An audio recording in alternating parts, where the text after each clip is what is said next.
This video, I've got 10 tips that's going to take your Sony ZV-1 USB webcam mode to the next level. I'm talking serious next level streams. By the way, this only works if you're updated to firmware 2.0. See my previous video how to do that. Right, let's get into these. The USB streaming option is hidden within a bunch of menus, so to make access to this faster, add it to my menu. It's really simple to set up. Just select add item and then just add in the USB streaming mode. Speaking of menus, the menu mode in the Sony ZV-1 when you're using the USB streaming webcam mode, it doesn't work. Press menu, nothing happens. What do you do if you want to change any settings? Don't worry, I've got a fix for this towards the end of the video. When the Sony ZV-1 is in USB webcam mode, you can actually use an external mic. So now, finally, the USB cable actually carries audio from the Sony ZV-1. So plug in an external mic, or if you just want to use the internal mic, make sure you take off the dead kitten. But plug in an external mic and it's going to make a huge difference. Even something small and cheap and cheerful like the Saramonic XR-XM1 makes a huge difference. As an example, this is the onboard mic from the Sony ZV-1. Now let's just drop in this little cheap and cheerful Saramonic XR-XM1. And as you can hear, there is a big difference between the onboard mic and something cheap like the Saramonic. Or if you want to really take things to the next level, maybe grab something like a wireless lav mic and plug that into the Sony ZV-1. And this is the Saramonic Blink 500. Hear the difference in audio quality? Next level audio. Audio levels. You can actually adjust the audio levels on the fly. Now, why would you want to adjust the audio levels? Well, here's the thing. Every mic that you're going to use, whether it's external or internal, in every situation you're in, and depending how close and not you are to the camera, you will have to adjust the levels. So if things are in the red, you got to bring the audio levels down. And if they're down the very bottom and kind of barely registering, then you got to turn them up. Hope you guys are getting value out of these tips for the Sony ZV-1 webcam streaming mode. My name is Vic Barry, by the way. Hey, what's going on? And for tips, techniques, and thoughts for all things to do with making videos, please consider hitting subscribe, especially if you find this video useful.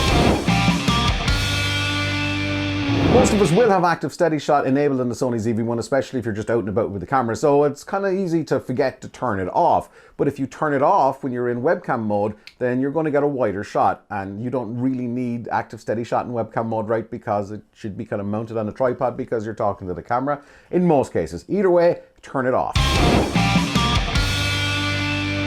Exposure mode. You should really have added this from the last clip for the FN button so you can get access to the different exposure modes. Sony say Program Auto is one option for USB streaming mode, but you can use shutter priority or aperture priority. You know, there's a trade-off here. Do you want some of that creamy bokeh, or do you just want a kind of a decent shutter speed? Either way, there is a trade-off. However, you can just go fully manual, and for example, in this clip, the aperture is set to 1.8 for that creamy bokeh, and then the shutter speed is 1/50 for that cinematic motion blur.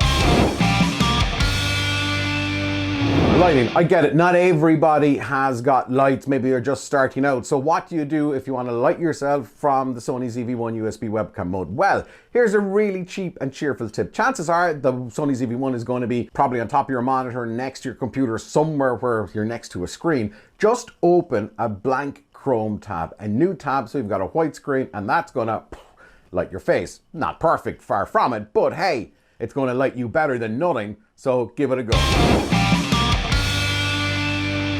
Power. This is a big problem for the Sony ZV-1 depending on who you listen to. Recently, I did a live stream for well over 2 hours, and while the camera got warm, the battery didn't budge and it didn't shut off. So there's a couple of tips here. These are generic, but you got to check them out. Number one, make sure USB power is turned on in the camera. Also make sure that the auto temp off is set to high. And then the main thing is really whatever you're plugging it into is that it's capable, that USB port in particular is capable of transferring power and data, and it's capable of transferring enough power. Alternatively, you could just buy a dummy battery and go from that.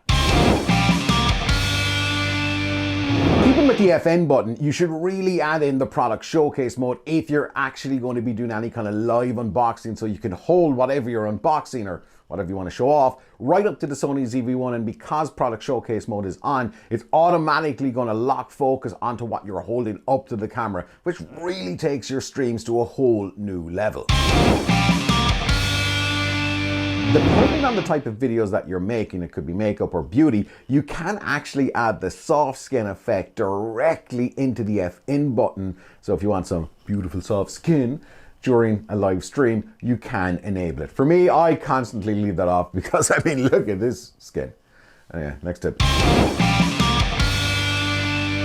I was talking about this near the start of the video, and it's the settings. The menu settings are completely null and void. You can't press menu when the camera is in USB streaming mode. But what you can do is use the F-in button. I only discovered this by pure accident. It's going to help a load of people out. So press F-in, and whatever way you've customized the F-in button, you have access to all of those options. Things that you should really have in the F-in button here for the webcam streaming mode are things like audio levels, exposure modes, and white balance. So you can quickly change these before you start your stream. Now, customizing the F-in button, again, it's really, really easy to do. Just get in there, customize it, and select what you want to get in there. For more tips on the Sony ZV-1, click this video here. Also consider hitting subscribe around there if you found this video useful. I'll see you on the next video, and until then, don't stop fighting for yourself.